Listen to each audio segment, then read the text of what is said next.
RS football ഫാമിന്റെ പുതിയ വീഡിയോയിലേക്ക് എല്ലാ മാന്യപ്രേക്ഷകർക്കും സ്വാഗതം. നമ്മൾ ഇന്ന് സംസാരിക്കാൻ പോകുന്നത് 37 റൗണ്ട് മത്സരങ്ങൾ കംപ്ലീറ്റ് ചെയ്തപ്പോൾ ഇംഗ്ലീഷ് പ്രീമിയർ ലീഗിലെ സസ്പെൻസ് ഇതുവരെ അവസാനിച്ചില്ല എന്നൊരു കാര്യമാണ്. എല്ലാവരും സസ്പെൻസ് അവസാനിച്ചില്ലേ ചോദിക്കുമ്പോൾ ആഴ്സണൽ കപ്പെടുത്തില്ല, ഇനി എന്ത് സസ്പെൻസ്? അവിടെ വേറെ ഒരുപാട് സസ്പെൻസ് ത്രില്ലറുകൾ നടന്നുകൊണ്ടിരിക്കുന്നുണ്ട്. 38 റൗണ്ട് മത്സരത്തിൽ ആ മത്സരം കഴിയുന്നതോടുകൂടി ലീഗ് അവസാനിക്കുന്നു. അതോടുകൂടി കുറെ സസ്പെൻസ് ത്രില്ലറുകൾ പൊളിയാൻ കിടക്കുകയാണ്. എല്ലാവരും വിചാരിക്കുന്നത് ആഴ്സണൽ ജയിച്ചു, മാഞ്ചസ്റ്റർ സിറ്റി സമനിലയായതോടുകൂടി ആഴ്സണൽ എത്രയോ വർഷം, 22 വർഷങ്ങൾ 24 വർഷങ്ങൾക്ക് ശേഷം അവർ ഒരു ഇംഗ്ലീഷ് പ്രീമിയർ ലീഗ് ടൈറ്റിൽ അടിക്കുകയാണ്. അപ്പോൾ അതൊക്കെ ആയതൊക്കെ ശരിയാണ്, പക്ഷേ അവിടെ വേറെ കുറെ കാര്യങ്ങളുണ്ട്. എന്താന്ന് പറഞ്ഞാൽ ചാമ്പ്യൻസ് ലീഗ് യോഗ്യത, അതേപോലെ തന്നെ റിലഗേഷൻ സോണിലേക്ക് പോകുന്ന ടീമുകളുടെ കാര്യങ്ങൾ, അതേപോലെ യൂറോപ്പ ലീഗ് യോഗ്യത നേടുന്ന ടീമുകൾ, അങ്ങനെ ചാമ്പ്യൻസ് ലീഗ് യോഗ്യതയിലും ചിലപ്പോൾ വമ്പ ടെസ്റ്റുകൾ നടക്കാൻ ചാൻസ് ഉണ്ട്. അങ്ങനെ ആഴ്സണൽ കുറെ കാലത്തെ അവരുടെ കിരീടമില്ലാത്ത ഇംഗ്ലീഷ് പ്രീമിയർ ലീഗ് കിരീടമില്ലാത്ത വളർച്ചയിൽ നിന്ന് അവർ ആർട്ടറ്റിക്ക് വേണ്ടിയിട്ടും അതേപോലെ തന്നെ ആഴ്സണൽ ഫാൻസിനും വേണ്ടിയിട്ടും ആഴ്സണൽ കിരീടം തൂക്കിയിരിക്കുകയാണ്. അതും അവസാന മത്സരത്തിൽ മാഞ്ചസ്റ്റർ സിറ്റി വിസസ് 1-1 സമനിലയിൽ മാഞ്ചസ്റ്റർ സിറ്റി അവിടെ അടിയറവ് വെച്ചപ്പോഴാണ് അവർ ഒരു കളി ബാക്കി നിൽക്കെ. അല്ലെങ്കിൽ അത് അവസാന മത്സരം വരെ ആ ഒരു ത്രില്ല് പോകേണ്ടതെന്ന് ഭാഗ്യം കൊണ്ട് ആഴ്സണലിൽ അതിന് മുമ്പ് തന്നെ മാഞ്ചസ്റ്റർ സിറ്റി സമനില ആയതോട് കൂടിയിട്ട് കപ്പ് ഒരു മത്സരം മുമ്പ് തന്നെ തൂക്കിയിരിക്കണം. അപ്പൊ അതോടുകൂടി ഇംഗ്ലീഷ് പ്രീമിയർ ലീഗ് അവസാനിച്ചു, ഇനി എല്ലാവരും വേൾഡ് കപ്പ് ചർച്ചകളിലേക്ക് പോകാന്ന് വിചാരിക്കും. പക്ഷേ ഫാൻസുകാർ ആഴ്സണലും മാഞ്ചസ്റ്റർ സിറ്റി മാത്രമല്ലല്ലോ, ലിവർപൂൾ ഉണ്ട്, ആസ്റ്റൺ വില്ല ഉണ്ട്, ചെൽസി ഉണ്ട്, മാഞ്ചസ്റ്റർ യുണൈറ്റഡ് ഉണ്ട്. യുണൈറ്റഡ് ഏകദേശം ചാമ്പ്യൻസ് ലീഗിന് യോഗ്യത നേടിയിട്ടുണ്ട്. അപ്പോൾ ഈ സീസണിൽ 5 ടീമുകളാണ് ചാമ്പ്യൻസ് ലീഗിന് യോഗ്യത നേടുന്നത് ഇംഗ്ലീഷ് പ്രീമിയർ ലീഗിൽ നിന്ന്. അതേപോലെ തന്നെ 3 ടീമുകൾ യൂറോപ്പ ലീഗിനും വരുന്നുണ്ട്. അപ്പൊ ഈ 5 ടീമുകളിൽ എന്താണ് ടെസ്റ്റ് എന്ന് ചോദിച്ചാൽ, ടെസ്റ്റ് എന്ന് പറഞ്ഞാൽ ഇപ്പോ നമ്മൾ ടേബിളിലേക്ക് ആദ്യം ഒന്ന് പോയി നോക്കാം. ടേബിൾ നോക്കിയാൽ തന്നെ നമുക്ക് കാര്യങ്ങളുടെ ഒരു കിടപ്പുവശവും അതേപോലെ ഈ 38 റൗണ്ട് മത്സരത്തിലേക്ക് വന്നു കഴിഞ്ഞാൽ തന്നെ നമുക്ക് കാര്യങ്ങളൊക്കെ ഒന്ന് മനസ്സിലാക്കാൻ പറ്റും. നിലവിലെ സാഹചര്യത്തിൽ 37 റൗണ്ട് മത്സരങ്ങൾ കംപ്ലീറ്റ് ആയപ്പോൾ ടേബിൾ നോക്കിക്കഴിഞ്ഞാൽ ചാമ്പ്യൻസ് ലീഗ് യോഗ്യത നേടിയുള്ള 5 ടീമുകളാണെന്ന് ഇപ്പോൾ ഇതുവരെ. ഇനി അടുത്തൊരു 38 മത്സരം, ഇന്ന് നടക്കാൻ പോകുന്ന മത്സരം കൂടി കഴിഞ്ഞ് കഴിഞ്ഞാൽ 38 റൗണ്ട് മത്സരങ്ങൾ കഴിഞ്ഞാലാണ് ഇത് ചിത്രം തെളിയാൻ പറ്റുള്ളൂ. ടേബിളിലേക്ക് വരികയാണെങ്കിൽ ആഴ്സണലാണ് 1-ാം സ്ഥാനത്തുള്ളൂ. 37 മത്സരങ്ങൾ കംപ്ലീറ്റ് ചെയ്തപ്പോൾ 25 വിജയവും 7 സമനിലയും 5 തോൽവി അടക്കം 82 പോയിന്റുമായിട്ട് അവർ ചാമ്പ്യന്മാരായിരിക്കുകയാണ്. 2-ാം സ്ഥാനം നോക്കുകയാണെങ്കിൽ മാഞ്ചസ്റ്റർ സിറ്റിയാണ് 37 മത്സരങ്ങൾ കംപ്ലീറ്റ് ചെയ്തപ്പോൾ 23 വിജയവും 9 തോൽവിയും 9 സമനിലയും 5 തോൽവി അടക്കം 78 പോയിന്റ്, 4 പോയിന്റിന്റെ വ്യത്യാസത്തിലാണ് ഇപ്പോൾ നിൽക്കുന്നത്. ഇനി എന്തായാലും നാളത്തെ കളിയിൽ ഇനി 38 റൗണ്ട് മത്സരത്തിൽ എന്ത് സംഭവിക്കുകയാണെങ്കിലും അത് ആഴ്സണലിനെ ബാധിക്കുന്നില്ല എന്നുള്ള കാര്യത്തിലാണ്. പക്ഷെ പോയിന്റ് കുറച്ചുകൂടി ലീഡ് കൂട്ടിയിട്ട് പരമാവധി പോയിന്റ് ലീഡിൽ ജയിക്കാനാണ് അവർ നോക്കുള്ളൂ. ഒരൊറ്റ മത്സരം ബാക്കിയുള്ളൂ. 3-ാം സ്ഥാനത്ത് മാഞ്ചസ്റ്റർ യുണൈറ്റഡ് ആണ്, മൈക്കൽ കാരിക്കിന്റെ ചുവന്ന ചെകുത്താന്മാർ. ഇവർ ഈ സീസണിൽ അത്ഭുതങ്ങളൊക്കെ കാട്ടിയിരിക്കുന്നത്, അതായത് യാതൊരു സംശയമില്ല. 37 മത്സരങ്ങൾ കംപ്ലീറ്റ് ചെയ്തപ്പോൾ 19 വിജയവും 11 സമനിലയും 7 തോൽവി അടക്കം 68 പോയിന്റ്. സെക്കൻഡ് പ്ലേസിലുള്ളവരായിട്ട് 10 പോയിന്റ് ഡിഫറൻറ്റ് ഉണ്ട്. പക്ഷേ ചാമ്പ്യൻസ് ലീഗിൽ അവർ യോഗ്യത അങ്ങോട്ട് ഉറപ്പിച്ചിരിക്കുകയാണ്. അമ്മാതിരി പെർഫോമൻസ് ആണ് മൈക്കൽ കാരിക്കിന്റെ കീഴിൽ. അവര് എന്താ പെർഫോമൻസ് എന്ന് പറഞ്ഞാൽ അവസാന മത്സരത്തിൽ 3-1 വിജയിച്ചു. കിടിലോസ്കി കളികളാണ് ആ ഒരു മൈക്കൽ കാരിക്കിന്റെ അണ്ടറിൽ എല്ലാവരും, മാഞ്ചസ്റ്റർ യുണൈറ്റഡ് ഒന്നടങ്കം. അങ്ങനെ അവർ കുറെ കാലത്തെ കാത്തിരിപ്പിന് ശേഷം ചാമ്പ്യൻസ് ലീഗിന് യോഗ്യത നേടിയിരിക്കുന്നത്. ഈ സീസണിൽ ഒരു കപ്പില്ല, FA കപ്പില്ല, ഇംഗ്ലീഷ് പ്രീമിയർ ലീഗില്ല, കരബാവ് കപ്പില്ല, ചാമ്പ്യൻസ് ലീഗില്ല, ഒന്നുമില്ല. പക്ഷെ അവർക്ക് പ്രതീക്ഷ നൽകുന്ന ഒരു കോച്ചാണ്. താൽക്കാലികമായിട്ട് വന്നാണ് ഇപ്പോൾ ആളിനെ സ്ഥിരമായിട്ട് നിയമിച്ചു എന്നുള്ള വാർത്തകളൊക്കെ വന്ന് കേട്ടതിൽ ഭയങ്കര സന്തോഷമുണ്ട്.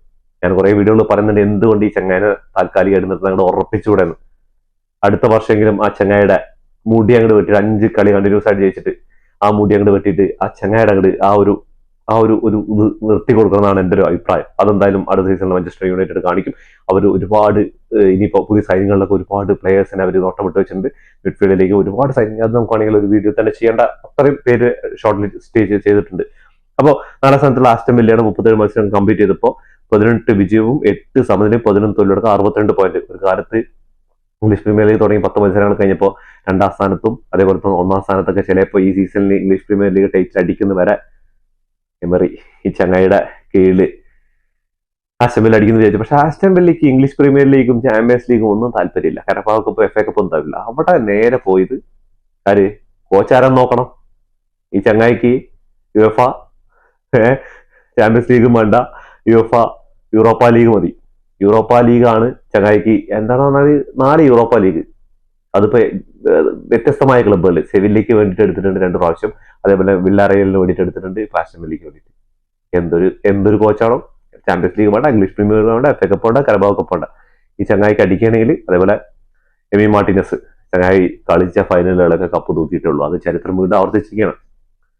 അങ്ങനെ ആസ്റ്റൺ വില്ലയാണ് 4ാം സ്ഥാനത്തുള്ളത്, ലിവർപൂൾ 5ാം സ്ഥാനത്തുള്ളത്. 37 മത്സരം കംപ്ലീറ്റ് ചെയ്തു, 17 വിജയവും 8 സമനിലയും 12 തോൽവടക്കം 59 പോയിന്റുമായിട്ട് അങ്ങനെ 5 സ്ഥാനം പോക്കെയാണ് ബ്ലോക്ക് ഇട്ട് വെച്ചിട്ടുണ്ട് എന്നുള്ള കാര്യം ശരിയാണ്. പക്ഷേ ട്വിസ്റ്റ് എന്താണ് വരുന്നത് പറഞ്ഞാൽ ആസ്റ്റൺ വില്ല യൂറോപ്പ ജേതാക്കളായിട്ട് അവർ ഓൾറെഡി ഇതിലിപ്പോൾ 5 സ്ഥാനത്തില്ലെങ്കിലും അവർ എങ്ങനെയും ചാമ്പ്യൻസ് ലീഗ് അടുത്ത വർഷത്തെ ചാമ്പ്യൻസ് ലീഗിന് യോഗ്യം നേടിയിട്ടുണ്ട്. മനസ്സിലായ കാര്യങ്ങൾ.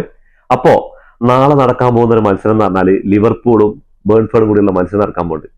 അതിൽ ലിവർപൂൾ ബേൺഫോർഡിനെ പരാജയപ്പെടുത്താണ്. മാഞ്ചസ്റ്റർ സിറ്റിയും ആസ്റ്റൺ വില്ല ആയിട്ടുള്ള മത്സരത്തിൽ ആസ്റ്റൺ വില്ല പരാജയപ്പെടുകയാണെങ്കിൽ ബോൺമൗത്ത് പറയുന്ന ഒരു ടീമുണ്ട്, അവർ 6ാം സ്ഥാനത്ത് നിൽക്കുന്ന അവര് ഒരു സ്ഥാനം മുകളിലോട്ട് കയറിയിട്ട് എന്താന്ന് പറഞ്ഞാൽ ചാമ്പ്യൻസ് ലീഗിലേക്ക് ആസ്റ്റൺ വില്ല ഔട്ടിലേക്ക് ഇറങ്ങും. ലിവർപൂൾ 5ാം സ്ഥാനത്തിൽ നിന്ന് 4ാം സ്ഥാനത്തിലേക്ക് കയറി ചെയ്യുമ്പോൾ അവിടെ ബോൺമൗത്ത് പറയുന്ന ഒരു ടീമാണ് ലോട്ടറി അടിക്കുക, അവർക്ക് ചാമ്പ്യൻസ് ലീഗിന് യോഗ്യത കിട്ടും. എന്താ പറഞ്ഞാൽ ബോൺമൗത്ത് 56 പോയിന്റ് വേണ്ട, അടുത്ത കളി ബോൺമൗത്ത് ജയിക്കുകയാണെങ്കിൽ അവർ ജയിക്കും കൂടി വേണം. ബോൺമൗത്ത് ജയിക്കുകയാണെങ്കിൽ 59 പോയിന്റായി അങ്ങനെ വരികയാണെങ്കിൽ കളി കുറച്ച് രസമായിരിക്കും അല്ലേ.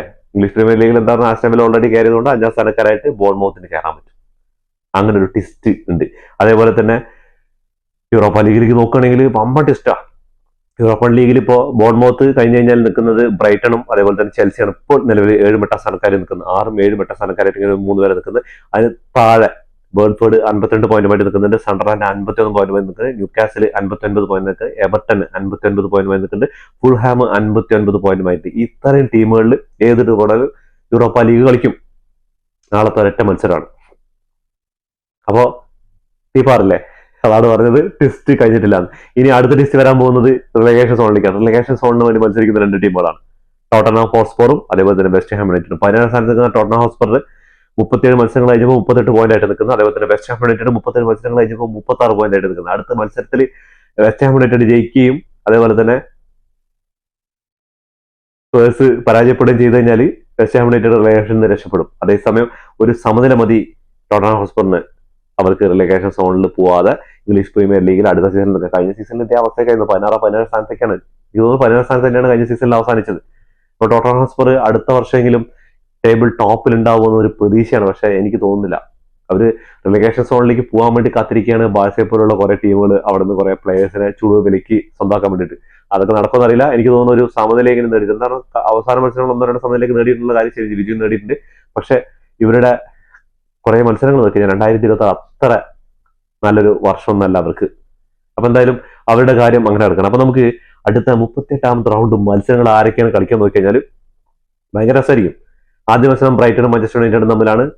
അവിടെ ബ്രൈറ്റൺ കുറച്ച് കാര്യങ്ങളൊക്കെ ചെയ്യേണ്ടതുണ്ട്. അതേപോലെ തന്നെ 2ാം മത്സരം ബേർലിയും വോൾസും തമ്മിലാണ്. അതിൽ ബേർലിക്കാണ് എന്തെങ്കിലും ചെയ്യാൻ പറ്റുകയാണെങ്കിൽ കാര്യങ്ങളുള്ളൂ.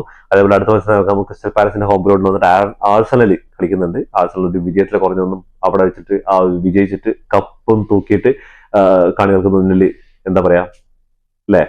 അപ്പൊ അതിനുവേണ്ടി കാത്തിരിക്കുന്നത്. ഫുൾഹാമിന്റെ കാര്യമാണ് നോക്കിയാൽ ന്യൂകാസിൽ യുണൈറ്റഡാണ് നേരിടുന്നത്. അടുത്ത മത്സരം ലിവർപൂളും ബേൺഫോർഡും. ഈ മത്സരമാണ് നിർണായകം, ഏത് ചാമ്പ്യൻസ് ലീഗിലേക്കുള്ള യോഗ്യത ആർക്കൊക്കെ എന്നുള്ള കാര്യം മനസ്സിലാക്കാൻ പറ്റും. മാഞ്ചസ്റ്റർ സിറ്റി ആസ്റ്റൺ വില്ലയായിട്ട് മാഞ്ചസ്റ്റർ സിറ്റിയുടെ അവിടെ പോയിട്ട് ആസ്റ്റൺ വില്ലയ്ക്ക് വിജയിക്കുക എന്നുള്ള ഭയങ്കര കടുകട്ടിയാണ്. അപ്പോൾ മിക്കവാറും 6 ടീമുകളായിരിക്കും ഇംഗ്ലീഷ് പ്രീമിയർ ലീഗിൽ നിന്ന് കയറി വരിക എന്നുള്ള കാര്യം സംശയമൊന്നുമില്ല. അതുപോലെ നത്തിങ്ഹാം ഫോറസ്റ്റും ബോൺമൗത്തും തമ്മിലൊരു മത്സരം നടക്കുന്നുണ്ട്. സണ്ടർലാൻഡ് ചെൽസിയും തമ്മിലുള്ള മത്സരത്തിന് അവസാന മത്സരത്തിൽ ചെൽസി വിജയിച്ചിരിക്കുകയാണ്. കുറെ കാലങ്ങൾക്ക് ശേഷം ചെൽസി ഇംഗ്ലീഷ് പ്രീമിയർ ലീഗിൽ ചിലപ്പോൾ ടോപ്പ് 4 ഉണ്ടാവുമെന്ന് വിചാരിച്ചാണ് തുടക്കം. പിന്നെ അവസാനമായപ്പോൾ എന്താ പറഞ്ഞാൽ കൈ വിട്ടുപോയി. ചെൽസി ഇനി എങ്ങനെയാണ് തിരിച്ചു വരുമെന്ന് കണ്ടു തന്നെ അറിയാം. മാനേജ്മെന്റിന്റെ പ്രശ്നങ്ങളും കാര്യങ്ങളൊക്കെയാണ് എഴുതി കാണിക്കുന്നത്. അടുത്ത കാര്യം നോക്കുകയാണെങ്കിൽ ടോട്ടൻഹാം ഹോട്ട്സ്പറും എവർട്ടനാണ്. ടോട്ടൻഹാം ഹോട്ട്സ്പറിന്റെ ഹോം ഗ്രൗണ്ട് എന്നുള്ള കാര്യമൊക്കെ ശരിയാണ്. പക്ഷേ ഹോം എവയൊന്നുമില്ലാതെ പരാജയങ്ങളാണ് ഈ സീസണിൽ വാങ്ങിക്കൊണ്ടിരിക്കുന്നത്. അപ്പൊ കണ്ടു തന്നെ അറിയണം ടോട്ടൻഹാം ഹോട്ട്സ്പറിന് സ്പേഴ്സിന് എന്താ സംഭവിക്കാന്ന്. അതുപോലെ West Ham United Leeds United. West Ham യുണൈറ്റഡിന്റെ ഹോം ഗ്രൗണ്ടിൽ നടക്കുന്ന മത്സരങ്ങൾ അപ്പൊ ഇതൊക്കെ ഏകദേശം ഒരേ ടൈമിലാണ് നടക്കുന്നത്. അവസാന മത്സരത്തോടെ എല്ലാം ഒരേ ടൈമിലാണ്. അപ്പൊ ഏത് മത്സരമായിരിക്കും നിങ്ങൾ കാണാം. ഞാൻ കാണാൻ പോകുന്ന മത്സരം എന്ന് പറഞ്ഞാൽ ലിവർപൂളും ബേൺഫോർഡും തമ്മിലുള്ള മത്സരം തന്നെയായിരിക്കും കൂടുതൽ കാണാൻ നിൽക്കുക. എന്താ പറഞ്ഞാൽ ആ ഒരു മത്സരത്തിൽ ത്രില്ലിംഗ് ആണ്. അടുത്ത ഇതിലേക്ക് ഒരു ചാമ്പ്യൻസ് ലീഗിന്റെ ബാക്കിയെല്ലാം ത്രില്ല് കഴിഞ്ഞ് നിൽക്കല്ലേ. അപ്പോ ഇതൊക്കെയാണ് സംഭവങ്ങൾ നടക്കാൻ പോകുന്നത്. 37ാമത്തെ റൗണ്ട് മത്സരം നോക്കിക്കഴിഞ്ഞാൽ ആദ്യ മത്സരം നടക്കുന്ന ആസ്റ്റൺ വില്ലയും ലിവർപൂളും തമ്മിലാണ്. ആസ്റ്റൺ വില്ലയുടെ ഹോം ഗ്രൗണ്ട് വെച്ചിട്ട് ലിവർപൂളിനെ അങ്ങോട്ട് തരിപ്പണാക്കിയിട്ട് 4-1 പരാജയപ്പെടുത്തിയിട്ട് ആസ്റ്റൺ വില്ല വീണ്ടും ആ ഒരു സ്ഥാനം 4ാം സ്ഥാനം അരക്കിട്ട് ഉറപ്പിക്കുകയാണ്. അടുത്ത മത്സരം നോക്കണം മാഞ്ചസ്റ്റർ യുണൈറ്റഡ് നത്തിങ്ഹാം ഫോറസ്റ്റ് ആയിട്ടുള്ള മത്സരം കിട്ടും. മത്സരം അവസാനം 3-2 മാഞ്ചസ്റ്റർ യുണൈറ്റഡ് വിജയിച്ചത്. അതോടുകൂടി ഇംഗ്ലീഷ് പ്രീമിയർ ലീഗിൽ നിന്ന് ചാമ്പ്യൻസ് ലീഗിലേക്ക് അടുത്ത കൊല്ലം ഞങ്ങൾ ഉണ്ട് എന്നിട്ട് ചെകുത്താന്മാര് ചുവന്ന ചിത്രത്തിരിക്കുകയാണ്. അടുത്ത മത്സരം നോക്കുകയാണെങ്കിൽ എവർട്ടന്റെ ഹോം ഗ്രൗണ്ടിൽ പോയി സണ്ടർലാൻഡ് 3-1 പരാജയപ്പെടുത്തി. ഈ സീസണിൽ കുറെ സ്റ്റാർട്ടിങ്ങിലൊക്കെ നോക്കുമ്പോൾ 5ാം സ്ഥാനത്തും 6ാം സ്ഥാനത്തൊക്കെ ഉണ്ടായിരുന്നു. പിന്നെ കുറെ മത്സരങ്ങൾ ഏറ്റവും കൂടുതൽ ഈ സീസണിൽ 11-12 മത്സരങ്ങൾ സമനില വഴങ്ങിയ ഒരു ടീമാണ് സണ്ടർലാൻഡ്. എനിക്ക് ഈ സീസണിൽ ചാമ്പ്യൻസ് ലീഗ് യോഗ്യത നേടുന്നൊക്കെ വിചാരിച്ചാണ്. പക്ഷെ സാഹചര്യങ്ങൾ ഇനിയിപ്പോൾ ഒരു മത്സരം ബാക്കിയുണ്ട്. അവർ യൂറോപ്പ ലീഗിനെ യോഗ്യത നേട്ടെ എന്ന് ആശംസിക്കുകയാണ്. എന്താണ് അടുത്ത സീസണിൽ അപ്പൊ സണ്ടർലാൻഡ് ഒരുങ്ങി തന്നെ ആയിരിക്കും. അടുത്ത മത്സരം നോക്കുകയാണെങ്കിൽ വുൾഹാമും വോൾസ് തമ്മിലുള്ള മത്സരം 1-1 സമനില പിരിഞ്ഞു. അതിനു മുമ്പുള്ള മത്സരം, അതിനുശേഷമുള്ള മത്സരം ലീഡ്സ് യുണൈറ്റഡും ബ്രൈറ്റണും തമ്മിൽ 1-0 പരാജയപ്പെടുത്തി ലീഡ്സ് യുണൈറ്റഡ് ബ്രൈറ്റനെ. ആഴ്സണലും ബേർലിയും തമ്മിലുള്ള മത്സരത്തിൽ 1-0 ബേർലി അവിടെ കിടക്കുന്ന ടീമാണ്. അവരെ 1-0 തോൽക്കുക എന്ന് പറഞ്ഞാൽ കിടിലൻ കളിയായിരുന്നു. ആഴ്സണൽ പരമാവധി എടുത്തു. അതിൽ 1-0 വിജയമായിരുന്നു നേടിയത്. അതിനുശേഷം എല്ലാവരും ആകാംക്ഷയോടെ ഇംഗ്ലീഷ് പ്രീമിയർ ലീഗ് ഫാൻസും അതേപോലെ ഫുട്ബോൾ ലോകം ഒന്നായിട്ട് കാത്തിരുന്നാണ്, പ്രത്യേകിച്ച് ആഴ്സണൽ ഫാൻസ്. ആഴ്സണലിന്റെ കളി ചിലപ്പോൾ കണ്ടിട്ടുണ്ടാവില്ല ഒരു പക്ഷേ. മാഞ്ചസ്റ്റർ സിറ്റി വിസസ് ബോൺമൗത്ത് ആയിട്ടുള്ള മത്സരം ബോൺമൗത്തിന്റെ ഹോം ഗ്രൗണ്ടിൽ വെച്ചിട്ട് എമ്മാതിരി കളി ബോൺമൗത്ത് അടുത്ത സീസണിൽ മിക്കവാറും എന്തെങ്കിലും അത്ഭുതം കാണിക്കാനുണ്ടാവും. 1-1 സമനില തളച്ചതോട് കൂടിയിട്ട് ഇംഗ്ലീഷ് പ്രീമിയർ ലീഗ് ചാമ്പ്യന്മാരായിക്കാണ്. കുറെ വർഷങ്ങളുടെ കാത്തിരിപ്പിന് ആഴ്സണലിൽ ആ ഒരു വിരാമം ഇട്ടിരിക്കുകയാണ്. അടുത്ത മത്സരം നോക്കുകയാണെങ്കിൽ ചെൽസി ടോട്ടൻഹാം ഹോട്ട്സ്പറിനെ പിന്നെ ആര് കിട്ടിയാലും കുട്ടാണ്. ചെൽസിയുടെ അവസ്ഥ അതിനേക്കാളും മോശമാണ് ടോട്ടൻഹാം ഹോട്ട്സ്പറിന്റെ. 2-1 ചെൽസി വിജയിക്കുകയാണ്. അങ്ങനെ ഇംഗ്ലീഷ് പ്രീമിയർ ലീഗ് അവസാന റൗണ്ടും ഇതോടുകൂടി കഴിയുകയാണ്. അപ്പോൾ നിങ്ങളുടെ വിലപ്പെട്ട നിർദ്ദേശങ്ങളും അഭിപ്രായങ്ങളും കമന്റ് ബോക്സിൽ കമന്റ് ചെയ്യുക.